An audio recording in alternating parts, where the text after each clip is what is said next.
अस्सलाम वालेकुम। आज हम सब्जेक्ट प्रोनाउंस के हवाले से आपको मालूमात देंगे कि सब्जेक्ट प्रोनाउंस बहुत ही अहम जो है वो हैसियत रखते हैं आपकी राइटिंग में और आपके स्पीकिंग में। ये बहुत अहम किरदार अदा करते हैं।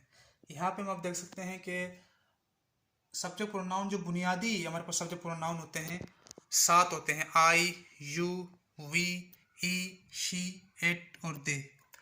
आई के मायने होते हैं मैं। जब मैं अपने अपने वाले से बात करूं तो मैं बोलूंगा आई, मैं। यू, यू का मतलब होता है कि आप, तुम। ठीक है। और वी में मैं भी शामिल होता हूँ और मेरे साथ कोई और भी होता है और एक या एक से ज़्यादा लोग होते हैं तो मैं कहूँगा हम। यानी हम में मैं भी शामिल हूँ। My friend and I, my brother and I, तो लिहाजा इसमें मैं भी शामिल हूँ तो मैं वी का इस्तेमाल करूँगा। उसके बाद शी, ई और इट और दे, ये चारों के चारों थर्ड पर्सन में इस्तेमाल होते हैं। जब फर्स्ट पर्सन और थर्ड पर्सन सेकंड पर्सन के दरमियान बातचीत होती है तो वो जब इनका जिक्र छेड़ते हैं, अगर किसी एक लड़की के हवाले से बात हो रही है, औरत के हवाले से बात हो रही है तो शी का इस्तेमाल होगा। और अगर किसी लड़के के या मर्द के हवाले से बात हो रही है तो वहाँ पे हम ई का इस्तेमाल करेंगे। अगर किसी जानवर या परिंदे की बात हो रही है या किसी एक बेजान चीज़ के हवाले से बात हो रही है तो हम इट का इस्तेमाल करेंगे। और अगर दो जानदार और दो बेजान के हवाले से बात हो रही तो वहाँ पे दे का इस्तेमाल करेंगे। अब यहाँ पे जानना ज़रूरी है कि सब्जेक्ट प्रोनाउन का इस्तेमाल वहाँ पे होता है जब हम नाउन को दोबारा दोहराने से महफूज रखते हैं और वो नाउन की जगह में आता है। जैसे अगर किसी लड़के के हवाले से बात हो रही है तो हम वहाँ पे ई का इस्तेमाल करेंगे और सेंटेंस को बार बार नाउन के साथ करने से बजाय हम उसकी जगह पे ई का इस्तेमाल करेंगे। और अगर लड़की है तो शी का इस्तेमाल करेंगे। इसी तरीके से मैं अगर उसमें शामिल हूँ, कोई और लोग भी है तो वी का इस्तेमाल होगा। और दो बंदों की बात हो रही है वहाँ पे दे का इस्तेमाल होगा। अब ये जानना है कि ये कौन से कैटेगरीज में आते हैं। सबसे पहले आई जो कैटेगरी में आता है वो होता है फर्स्ट पर्सन। यानी जब मैं किसी से बात करूंगा तो मैं फर्स्ट पर्सन हूँ हमेशा। फर्स्ट पर्सन सिंगुलर होगा। ठीक है। उसके बाद यू, यू में यानी कि मैं जब आपसे बात करूं तो यू में एक बंदा भी होगा और एक से ज्यादा भी हो सकते हैं तो ये यू सेकंड पर्सन में आएगा। यानी मैं फर्स्ट पर्सन हूँ और आप सेकंड पर्सन है। Second person singular and plural इसलिए है कि आगे वाला बंदा एक भी हो सकता है और एक से ज़्यादा भी हो सकते हैं। यानी कि एक वक्त में एक बंदे से बात कर रहा हूँ और एक वक्त में एक बंदा पूरी मैनेजमेंट से भी बात कर रहा होता है। तो लिहाजा second person singular and plural दोनों में होता है।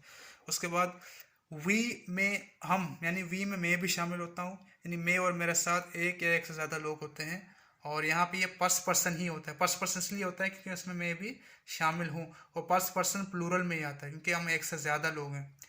और उसके बाद शी, ई, इट, ये तीनों के तीनों थर्ड पर्सन सिंगुलर में आते हैं। थर्ड पर्सन सिंगुलर में। जबकि दे होता है हमारा, वो आता है हमारा थर्ड पर्सन प्लूरल में। And subject pronouns are words that replace nouns when they function as a subject of a sentence.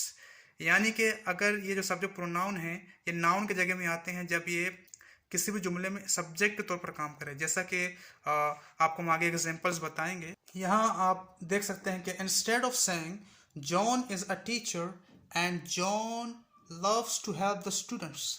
अब जॉन एक उस्ताद है और जॉन अपने बच्चों को पढ़ाना पसंद करता है।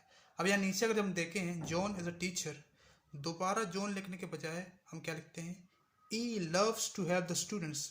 यानी कि जॉन दोबारा रिपीट होने से महफूज हो गया। हमने उसके जगह में उसका सब्जेक्ट प्रोनाउन लगा दिया ई।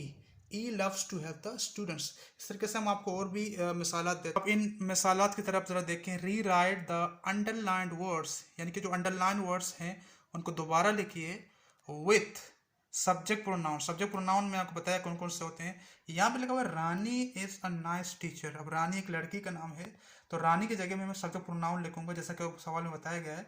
तो she is a nice teacher, तो हमने इसको रीराइट किया किससे, शी से, क्योंकि ये रानी लड़की का नाम है।